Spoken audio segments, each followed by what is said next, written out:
Halo teman-teman, nama saya Nur Hayati dari kelas MA 17 D1 Keuangan. Di sini saya akan membawakan materi yang berjudul Consumer Goods Sector. Apa itu Consumer Goods Sector? Mari kita simak.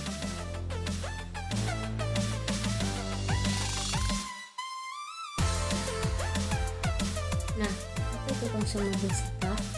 Consumer Goods Sector dihuni oleh saham-saham yang sifatnya defensif. Produk-produknya dibutuhkan oleh masyarakat, pada umumnya tidak peduli harga rendah atau tinggi, akan tetapi diburu oleh masyarakat. Karena dalam kondisi seperti apapun, baik krisis maupun tidak, seseorang pasti membutuhkan makan, minum, mandi, atau hal yang lain yang sifatnya untuk menjaga kelangsungan hidupnya, termasuk obat-obatan. Berbeda dengan sektor pertambangan yang bergantung pada harga minyak dan komoditas minyak. Jika harga minyak naik, maka harga komoditas lainnya seperti nikel, batu bara, dan timah cenderung ikut menanjak naik. Begitupun dengan volatilitas harga saham yang ada di sektor tersebut. Maka dengan demikian sektor consumer goods ini menjadi salah satu pilihan untuk melakukan diversifikasi risiko.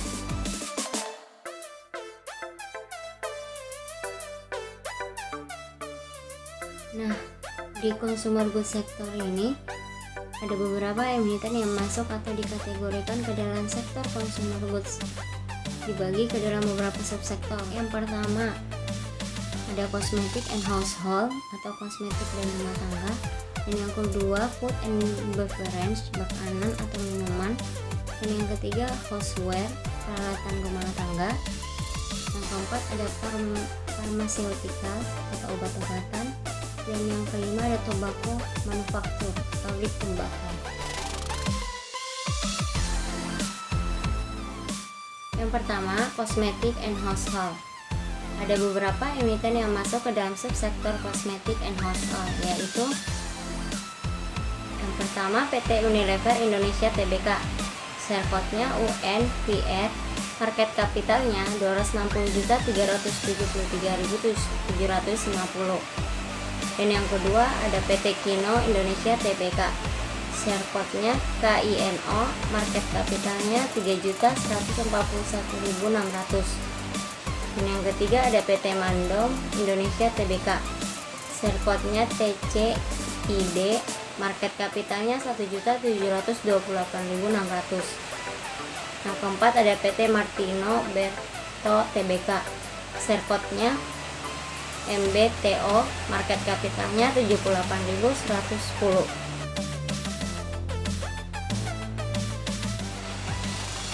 Yang kedua ada subsektor food and beverage. Ada pun beberapa emiten yang masuk ke dalam subsektor food and beverage ini, yaitu yang pertama PT Indofood CBP Sukses Makmur Tbk, share code-nya ICBP, market kapitalnya 112.820.175. Dan yang kedua ada PT Indofood Sukses Makmur Tbk, share code-nya ini INDF, market kapitalnya 56.411.500. Dan yang ketiga ada PT Mayora Indah Tbk, share code-nya ini MYOR, market kapitalnya 43.598.100. Yang keempat ada PT Multi Bintang Indonesia Tbk, share code-nya ini MLBI, market kapitalnya 23.071.650. Yang kelima ada PT Diamond Food Indonesia Tbk, share code-nya ini DMND, market kapitalnya 8.994.600, dan lain-lain.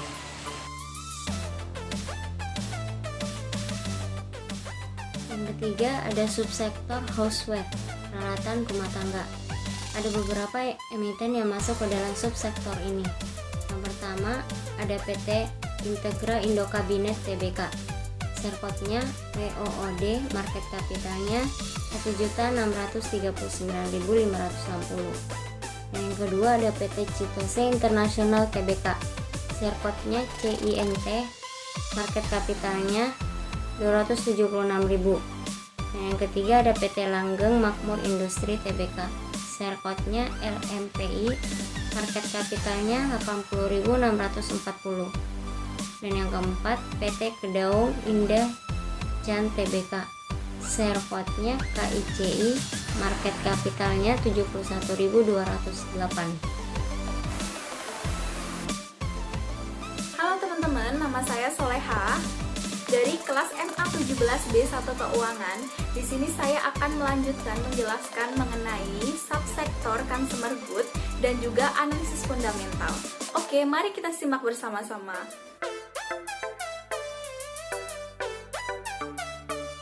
Melanjutkan yang sudah dijelaskan oleh rekan saya sebelumnya mengenai subsektor consumer good.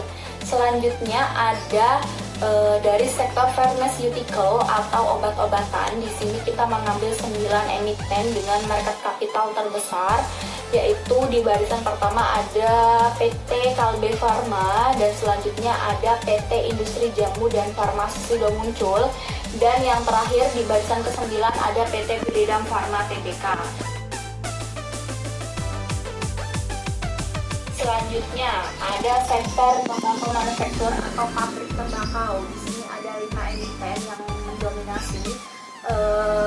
Yang pertama ada PT Hanjaya Mandala Sampurna Tbk, PT Gudang Garam Tbk, dan yang terakhir ada PT Bismillah Inti Makmur. Dan dari sektor lain-lain, di sini kita mengambil PT Harta Dinata Abadi Tbk. PT Harta Dinata Abadi Tbk ini adalah perusahaan retail yang memproduksi perhiasan dengan market kapital terbesar, yaitu 1.049.940.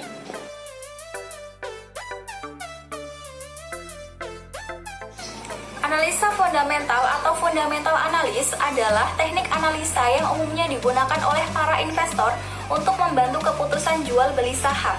Karena dengan fundamental analis, para investor dapat menilai mana perusahaan yang sedang dalam kondisi baik dan bisa dipilih untuk investasi. Dari total emiten yang ada di sektor consumer good, kami akan mengambil 10 emiten saja sebagai sampel dengan market capital terbesar. Di barisan teratas ada PT Unilever Tbk dari sektor Cosmetic and Household, dan yang paling bawah ada PT Industri Jamu dan Farmasi Sido Muncul Tbk dari subsektor pharmaceutical. Bisa kita lihat dari segi subsektornya bahwa food and beverage adalah subsektor yang paling mendominasi. Di sini kami menganalisis dengan beberapa rasio finansial seperti price earning ratio, price to book value, return of asset, return of equity, debt to equity ratio, dividend payout ratio, dan dividend yield. Tabel ini menunjukkan angka yang diperoleh dari masing-masing rasio finansial yang sudah saya sebutkan tadi. Jadi angka-angka inilah yang akan teman-teman jadikan pedoman, patokan, dan juga bahan analisis mana perusahaan yang baik, layak, dan juga cocok untuk berinvestasi. Oleh karena itu, kami akan menjelaskan lebih rinci lagi mengenai rasio-rasio finansial yang kami gunakan untuk analisis fundamental ini.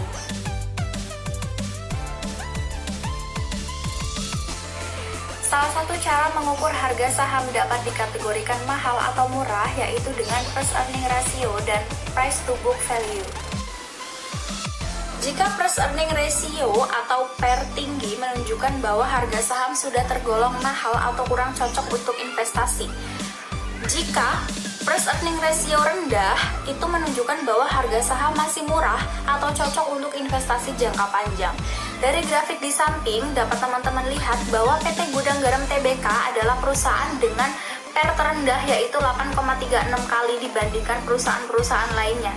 Jadi, PT Gudang Garam Tbk bisa menjadi salah satu pilihan yang cocok untuk teman-teman berinvestasi di sana. Price to book value adalah rasio yang digunakan untuk menentukan nilai wajar suatu saham. Apakah saham itu sudah over value atau sebaliknya yaitu under value. Nah, biasanya para investor memadukan price to book value ini dengan price earning ratio yang sudah saya jelaskan tadi. Oke teman-teman, mari kita lihat grafik di samping bahwa bisa kita lihat PT Unilever adalah perusahaan dengan PER dan PBV tertinggi dibandingkan dengan perusahaan-perusahaan lain yang ada di grafik ini. Namun, di sini PT Unilever tidak memiliki saingan dari sektor yang sama, artinya dia adalah satu-satunya perusahaan dari sektor kosmetik and household yang ada di grafik ini. Nah, di sini saya akan membandingkan perusahaan dengan sektor yang sama. Di sini ada PT Hanjaya Mandala Sampurna dan juga PT Gudang Garam Tbk dari sektor industri tembakau atau tobacco manufacturing. Di sini bisa kita lihat bahwa PT Gudang Garam Tbk memiliki PER dan juga PBV lebih rendah daripada PT Hanjaya Mandala Sampurna. Itu artinya PT Gudang Garam ini memiliki harga saham yang relatif lebih murah daripada PT Sampurna. Jadi di sektor tembakau manufacturing ini PT Gudang Garam bisa dijadikan sebagai perusahaan yang cocok untuk berinvestasi. Selanjutnya dari sektor food and beverage atau makanan dan minuman ada beberapa perusahaan, antara lain ada PT Indofood CBP Sukses Makmur, PT Indofood Sukses Makmur, PT Mayora Indah, PT Multi Bintang dan juga PT Ultra Jaya. Di sini bisa kita lihat ya teman-teman bahwa PT Indofood Sukses Makmur adalah perusahaan yang memiliki PER dan PBV lebih rendah daripada perusahaan-perusahaan lain, yaitu 1,49 dan 11,49 kali. Itu artinya PT Indofood Sukses Makmur ini harga sahamnya lebih murah daripada PT-PT lain. Jadi PT Indofood Sukses Makmur ini bisa dijadikan sebagai perusahaan yang cocok untuk investasi jangka panjang di sana. Selanjutnya dari sektor pharmaceutical ada PT Kalbe Farma dan juga PT Industri Jamu Sido Muncul. Di sini PT Kalbe Farma memiliki PER lebih tinggi daripada PT Sido Muncul. Jadi bisa disimpulkan bahwa PT Sido Muncul memiliki harga saham yang lebih murah dibandingkan dengan PT Kalbe Farma. Jadi apabila teman-teman mau menanam saham di sektor pharmaceutical ini, PT Sido Muncul bisa dijadikan sebagai pilihan.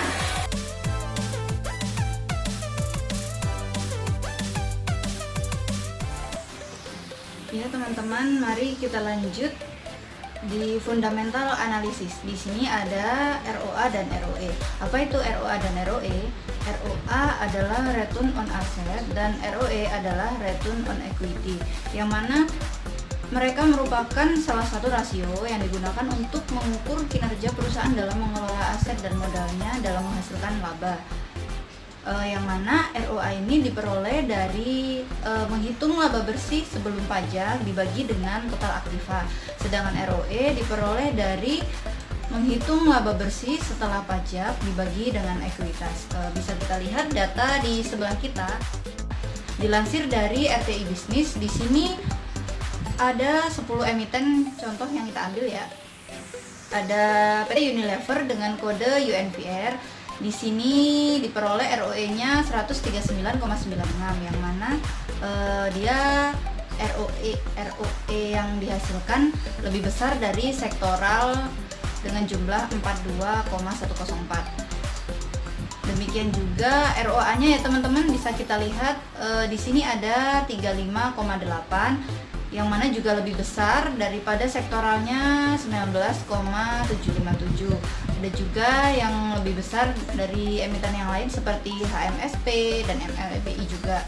Sedangkan yang di bawah sektoral yang masih lebih kecil diantaranya ada ICBP, GGRM, INDF, KLBF, MYOR, ULTJ, dan SIDO, yang mana mereka ROA dan ROE yang dihasilkan masih lebih kecil dibandingkan sektoralnya.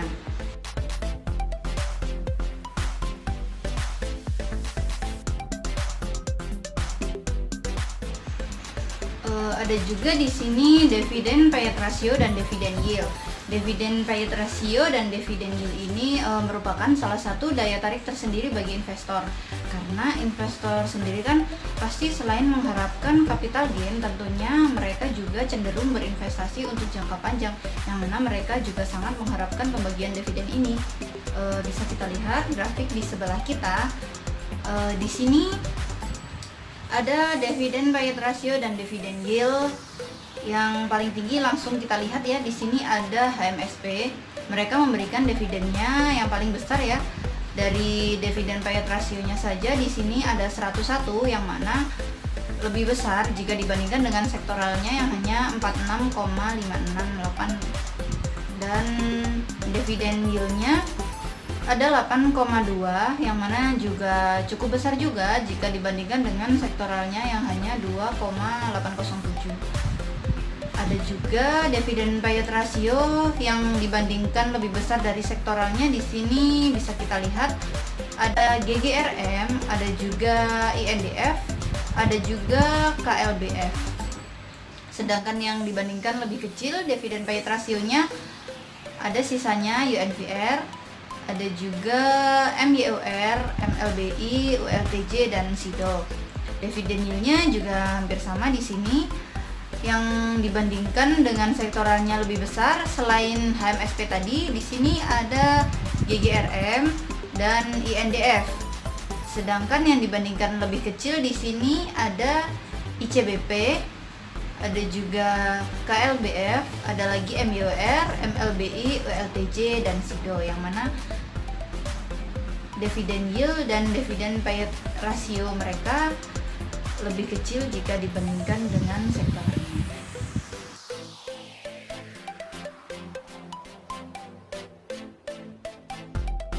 Kita lanjut dengan DER. Di sini ada debt to equity. DER adalah salah satu rasio yang digunakan untuk mengukur tingkat hutang suatu perusahaan, yang mana cara menghitungnya dengan menghitung total hutang yang kemudian dibagi dengan total modal atau equity. Bisa kita lihat lagi grafik di sebelah kita, teman-teman. Di sini sama emiten yang kita ambil ada 10 seperti contoh yang ROE yang sebelumnya tadi.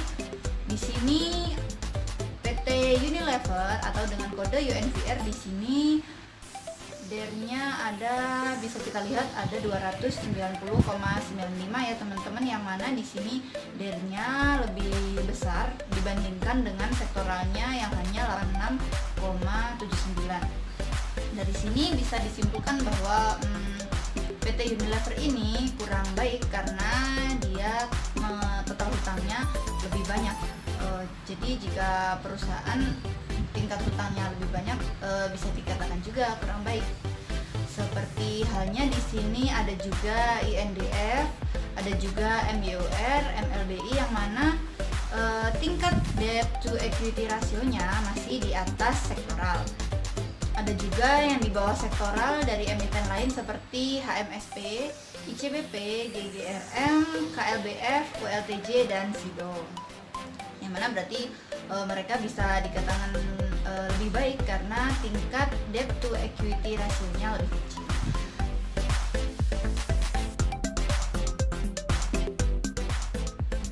Selanjutnya di sini ada inflasi. Jika dilihat dari tingkat inflasi Indonesia dilansir dari data BPS, pada tahun 2019 tingkat inflasi Indonesia sebesar 2,72 menurun menjadi 13,1% dibandingkan tahun sebelumnya, yang artinya harga barang di Indonesia tidak mengalami kenaikan yang cukup signifikan. Dengan demikian, daya beli masyarakat akan tetap bahkan bisa lebih meningkat dibandingkan tahun-tahun sebelumnya, yang mana ini merupakan indikator yang positif bagi sektor consumer good. Demikian pula jika kita lihat pada data profil kemiskinan di Indonesia September 2019 ya, ini dilansir juga dari data BPS di Indonesia. Jumlah penduduknya mengalami penurunan pada semester 2 tahun 2019, yang mana jumlah penduduk miskin di Indonesia sebanyak 24,79 juta mengalami penurunan sebesar 0,19% dibandingkan semester 1 tahun 2019. Begitupun dari beberapa tahun terakhir terus-menerus mengalami penurunan. Hal ini bisa menjadi indikator positif bagi sektor consumer good karena menurunnya angka kemiskinan sama dengan artinya adanya perbaikan pendapatan, yang mana perbaikan pendapatan itu sendiri akan mengakibatkan menaiknya kemampuan masyarakat untuk memenuhi kebutuhan.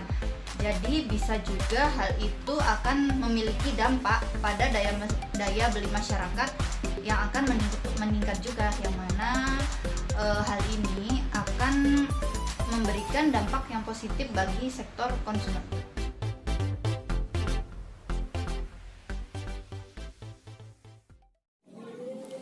Halo teman-teman.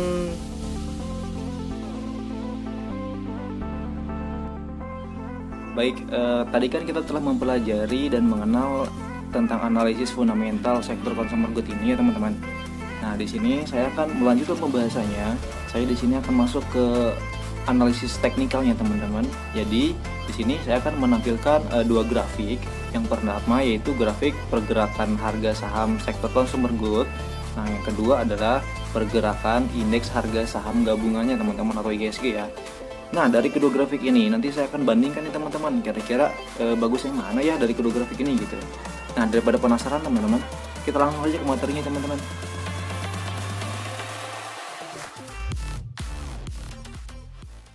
Oke teman-teman, langsung saja kita masuk ke materi yang pertama. Di sini saya akan menampilkan grafik pergerakan harga indeks sektor consumer good ya teman-teman dalam periode Januari 2019 sampai dengan sekarang ya teman-teman. Nah, langsung saja, ini grafiknya teman-teman boleh dilihat. Nah, dari grafik ini saya sudah menggambarnya, saya sudah coret-coret ya teman-teman. Di sini saya menggambar resisten lainnya, kemudian ada saya menggambar support lainnya teman-teman. Nah, resisten sendiri kan itu batas atasnya teman-teman, kemudian support lain batas bawahnya. Nah, ternyata setelah dilihat, setelah saya gambar ini, pergerakan harganya itu lebih cenderung downtrend ya teman-teman, karena memang dari periode Januari 2019 sampai dengan sekarang itu terus menerus mengalami penurunan ya teman-teman, dan belum bisa breakout dari resisten lainnya ya teman-teman. Makanya di sini fasenya itu termasuk fase downtrend teman-teman. Kemudian untuk bulan ini, bulan September nih teman-teman. Nah, bulan September sebetulnya pergerakannya terlihat cukup baik ya. Nah, kemudian tiba-tiba pada pertengahan September teman-teman, nah ada terjadi gap down di sini teman-teman. Nah, gap down sendiri mengindikasikan bahwa pergerakan ini akan terus melanjutkan penurunan teman-teman.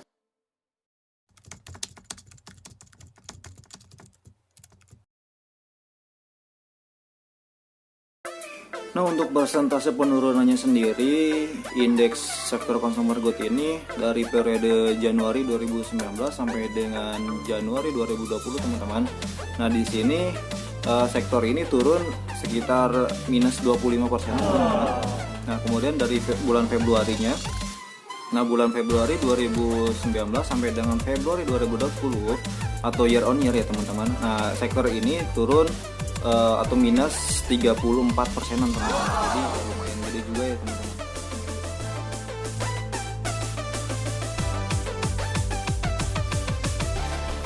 Baik teman-teman, kita masuk ke grafik yang kedua ya teman-teman. Nah, di sini saya akan menampilkan grafik pergerakan harga indeks harga saham gabungan ya teman-teman atau IHSG. Nah, dari IHSG sendiri bagaimana nih kira-kira grafiknya gitu? Bagus atau memang kurang baik gitu. Nah, baik, kita lihat sama-sama ya teman-teman. Baik, di sini teman-teman boleh dilihat grafiknya. Ini juga grafiknya sudah saya gambar-gambar, sudah saya coret-coret teman-teman. Nah, jika dilihat dari trennya sendiri teman-teman, bahwa memang pergerakan harga indeks harga saham gabungan ini itu dalam fase jadi pergerakannya itu atau volatilitasnya itu nggak terlalu tinggi, nggak terlalu signifikan. Jadi hanya sebatas di antara support line dan resisten lainnya saja teman-teman.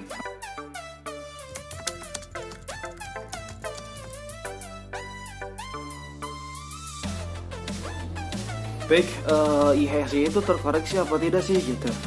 Nah, untuk IHSG sendiri dalam periode Januari 2019 sampai dengan Januari 2020 teman-teman secara year on year, IHSG terkoreksi sebesar 9%.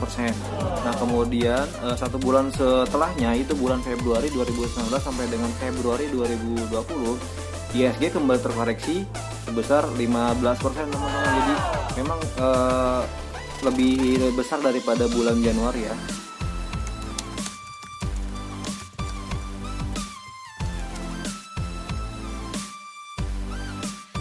Oke, bagaimana pengaruh COVID-19 terhadap pergerakan IHSG? Oke, saya akan menjawabnya teman-teman. Jadi ketika awal tahun gitu, masuk 2020, itu kan COVID-19 ini melanda berbagai negara ya, dan cukup parah juga. Yang pertama itu dari Cina juga kan, awalnya dari Cina, kemudian masuk ke negara-negara lain, dan akhirnya sampai ke Indonesia lah gitu. Nah, memang COVID-19 ini saya katakan bahwa berpengaruh sangat besar terhadap penurunan IHSG yang tadi teman-teman lihat bahwa dalam Januari 2020 sampai dengan sekarang itu kan cukup dalam tuh penurunannya, dan menembus support lainnya juga dari grafik IHSG tadi ya. Nah, itu cukup berpengaruh karena apa? Karena memang investor asing itu melakukan jualan teman-teman. Jadi menarik dananya dari pasar modal kita, dari pasar modal Indonesia.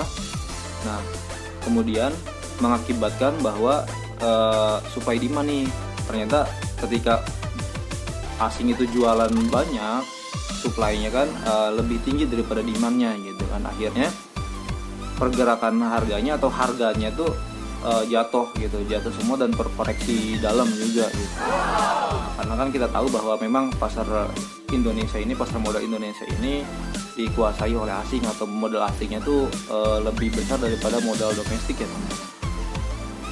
Jadi ketika mereka narik dana atau menjual saham-sahamnya, ya domestik tidak bisa membendung hal itu. Jadi memang penurunannya itu karena COVID-19 ini gitu, karena mengkhawatirkan bagi investor.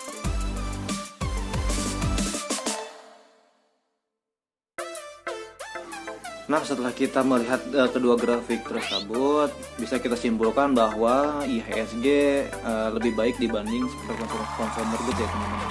Karena kenapa? Karena memang dalam periode yang sama, dalam time frame yang sama, IHSG itu hanya mengalami sideways gitu. Nah, sedangkan sektor consumer goods ini mengalami downtrend teman-teman. Jadi penurunannya terus menerus teman-teman ya. Dari persentase penurunannya sendiri tadi teman-teman juga sudah melihatnya bahwa IHSG lebih baik dibanding sektor consumer goods. Kalau sektor consumer gitu kan penurunannya cukup banyak ya teman-teman, cukup tinggi juga. Jadi di sini saya simpulkan bahwa IHSG lebih baik dibanding sektor consumer goods teman-teman. Oke teman-teman, mungkin cukup sekian dari kami ya. Semoga apa yang kami sampaikan, apa yang kami share ke teman-teman bisa bermanfaat juga buat teman-teman semua.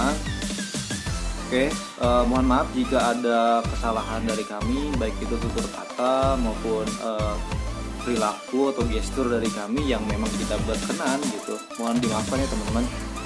Mungkin cukup sekian dari kami. Wassalamualaikum warahmatullahi wabarakatuh.